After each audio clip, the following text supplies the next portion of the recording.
Jonathan says, ask your guest what he thinks about the New York Stock Exchange threatening to run out of New York City like its hair is on fire because the state reimposes and I think he means a tax on transactions because that's what New York State wants to do. Stock transfer tax, yeah. Yeah.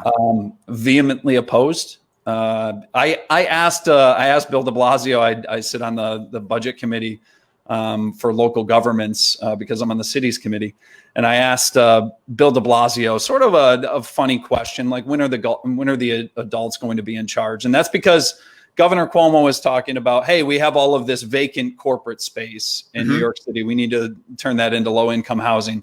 And Bill de Blasio repeatedly over and over said, tax the rich, tax the rich, tax the rich. And I'm like, okay, well, I mean, here's the thing. People are voting with their feet. We can see that that's happening. And the solution right now, when the rich people are leaving, is to tax the rich more. Okay.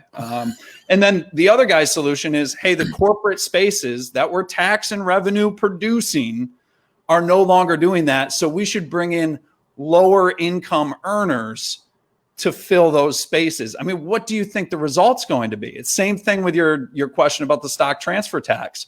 You have Wall Street already learning that they can do so much more remote. They probably already knew it, but this was the little shove out of the door. They said, we don't need to deal with New York anymore. Yeah. This was the elite forced to leave now and to get out of that comfort zone.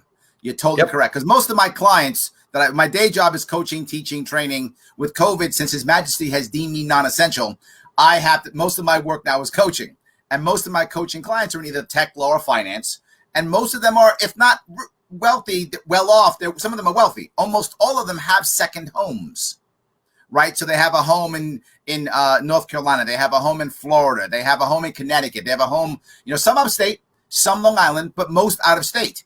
They're not coming back because, as you've just said perfectly, they've now learned they can still make seven figures not living in New York City and not paying New York City taxes or prices. You're right. Yep.